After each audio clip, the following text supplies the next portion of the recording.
I may or may not have had 2 to 3 glasses of wine, and I'm gonna give my UGC coach X. First one, when all you post are reels about your digital product. That's all you post about. Or if the majority of the content that you post about is about your digital product. Maybe let's start by adding value for free to people, because the people who do that also say that they're not gatekeepers, but it's kind of giving gatekeeper. Oh, when you say that you didn't have resources when you first started, but you started after 2022, you did have resources. I started in 2014 and I did not have resources. You did. Maybe you didn't have the logic to look it up, but it was there. If you wanted it, it was there. Back in 2014, when I was trying to learn Premiere Pro, how to shoot content for brands to make it scroll stopping, yes, I was doing UGC back in 2014, but UGC back then, I didn't know what the term was. I just knew I wanted to create content that did well on Instagram for brands that I shot on my iPhone and edited for them. I did not have resources back then. Even YouTube University did not have anything. I would try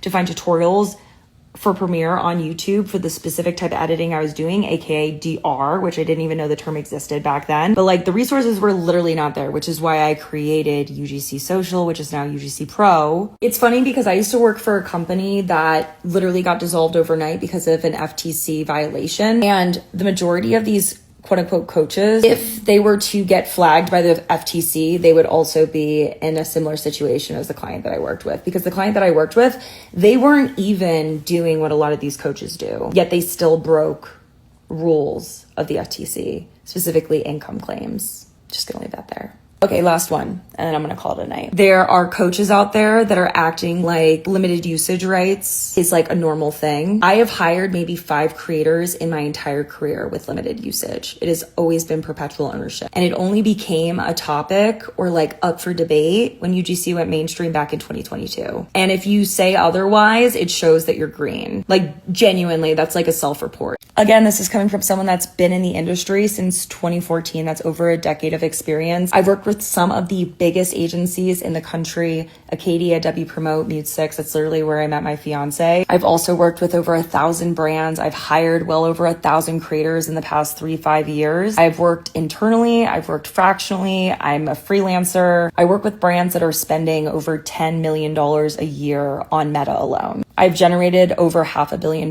in revenue for my clients. I may know a thing or two about what I'm talking about. Cheers.